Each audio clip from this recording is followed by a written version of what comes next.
नमस्कार दोस्तों general knowledge के अंतर्गत इतिहास से संबंधित ये 3 पार्ट है। और इससे पहले पार्ट जिन भाई नहीं देखे हैं वो चैनल की प्लेलिस्ट में जाकर देख सकते हैं, और जिन भाई ने अभी तक चैनल को सब्सक्राइब नहीं करा है वो चैनल को सब्सक्राइब कर लें, क्योंकि मैं आपके लिए टॉपिक वाइज वीडियो लेकर आता रहता हूँ। चलिए देखते हैं।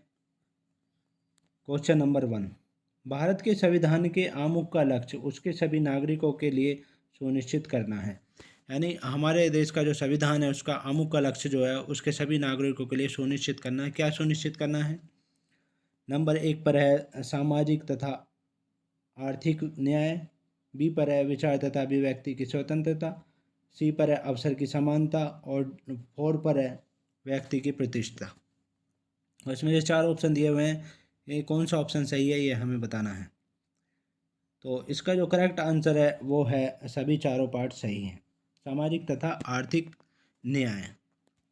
और हमारे संविधान के अनुसार जो है सभी नागरिकों को सामाजिक आर्थिक न्याय, विचार अभिव्यक्ति की स्वतंत्रता देकर स्वतंत्र देश में व्यक्तित्व की गरिमा के साथ जीवन एवं अभिव्यक्ति की स्वतंत्रता देना है। और इस संविधान में व्यक्ति का जीवन तथा स्वतंत्रता जो है अनुच्छेद 21 के तहत जो है दिया गया है। और विचार तथा अभिव्यक्ति, और संविधान के अनुसार जो है धर्म पालन करने की स्वतंत्रता वो है अनुच्छेद 25 से 28 के अंतर्गत, तथा लोक नियोजन में अवसर की समानता जो है अनुच्छेद 16 के अंतर्गत उसका वर्णन किया गया है। नेक्स्ट क्वेश्चन देखिए।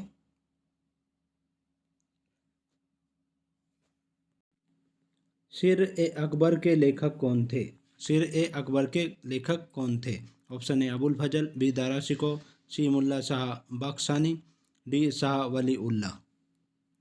तो जो करेक्ट आंसर है वो है दारा शिकोह। सिर-ए-अकबर के लेखक दारा शिकोह थे, और ये अकबर के समकालीन थे, यानी अकबर के दरबार की शोभा बढ़ाते थे। नेक्स्ट क्वेश्चन देखिए। कबीर किसके शिष्य थे? कबीर किसके शिष्य थे? ऑप्शन ए चैतन्य के, बी रामानंद के, सी रामानुज के, डी तुकाराम के। तो जो करेक्ट आंसर है वो है बी रामानंद जी के शिष्य थे कबीरदास जी। और कबीर जो है मध्ययुगीन संतों में इनका नाम जो है साहित्यिक और ऐतिहासिक देन स्मरणीय है। वे भारत भक्त ही नहीं बल्कि समाज सुधारक भी थे। उन्होंने समाज में व्याप्त बुराइयों का डटकर विरोध किया। उन्होंने समाज, धर्म एवं दर्शन के क्षेत्र में महत्वपूर्ण विचारधारा का प्रतिपादन किया। नेक्स्ट क्वेश्चन देखिए। कथन एच देखिए और उसका कारण देखिए। कथन एच में कहा गया है कि अशोक ने कलिंग को मौर्य साम्राज्य में जोड़ लिया था, और उसका कारण क्या था? कलिंग दक्षिण भारत को जाने वाली स्थलीय एवं समुद्री मार्गों को नियंत्रित करता था। तो इसका जो करेक्ट आंसर है वो है, देखिए ऑप्शन देखिए, एच और आर दोनों सही हैं और आर एच की सही व्याख्या है। ऑप्शन बी, एच और तथा आर दोनों सही है परंतु आर एच की सही व्याख्या नहीं है। ऑप्शन सी, एच सही है परंतु आर गलत है। ऑप्शन डी, एच से गलत है परंतु आर सही है। तो इसमें से जो करेक्ट आंसर है वो है एच और आर दोनों सही हैं और आर एच की सही व्याख्या है। नेक्स्ट क्वेश्चन देखिए। राजवंश जो कन्नौज पर आधिपत्य स्थापित करने में त्रिकोणीय संघर्ष में उलझे हुए थे वह कौन थे?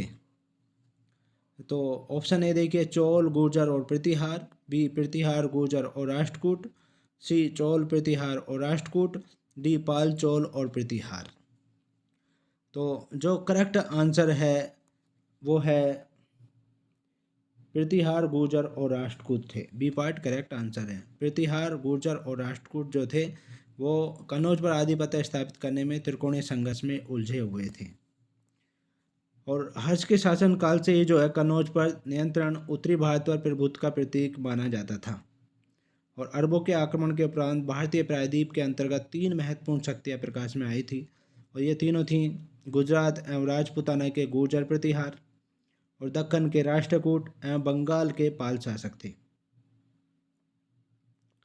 और कन्नौज पर आधिपत्य को लेकर लगभग 200 वर्षों तक इन 3 महासत्रों के बीच होने वाले संघर्ष को त्रिपक्षीय संघर्ष कहा जाता है। तो इसका जो करेक्ट आंसर है, तो इसमें पाल और थे दोस्तों, पाल और थे इनके साथ, और ये गुर्जर प्रतिहार, राष्ट्रकूट और पाल, ये इस तरह से थे। नेक्स्ट क्वेश्चन देखिए, सूची फर्स्ट और सूची सेकंड देखिए, इसको मिलान करना है कि कौन से नगर का, कौन से राज्य का कौन शाही वंश था। तो इसमें है ऑप्शन ए, सूची फर्स्ट में दिया हुआ है option A Adil Shahi, B Qutub Shahi, C Nizam Shahi, D सरगी शाही। और सूची सेकंड में है अहमदनगर, बीजापुर, गोलकुंडा और जौनपुर। तो इसका जो करेक्ट आंसर है वो है डी पार्ट, यानी आदिल शाही जो थे वो बीजापुर के थे, और कुतुब शाही वंश जो था वो गोलकुंडा में था, और निजाम शाही जो कहलाते थे वो कहलाते थे अहमदनगर के, और सरकी शाही जो हैं वो जौनपुर के कहलाते थे। डी पार्ट करेक्ट आंसर है। नेक्स्ट क्वेश्चन देखिए, बौद्ध संगीतियों का सही कालक्रम बताएं।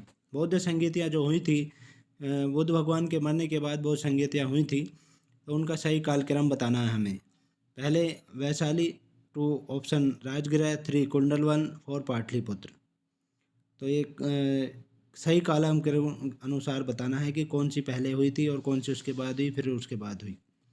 तो इसका जो करेक्ट आंसर है वो है डी पार्ट, यानी राजगृह में पहली हुई थी, और वैशाली में दूसरी हुई थी, और पाटलिपुत्र में तीसरी हुई थी, तथा चौथी हुई थी कुंडलवन में। इस तरह से इसका क्रम है, यानी डी पार्ट करेक्ट आंसर है। नेक्स्ट क्वेश्चन देखिए, सही काल क्रमानुसार व्यवस्थित करें।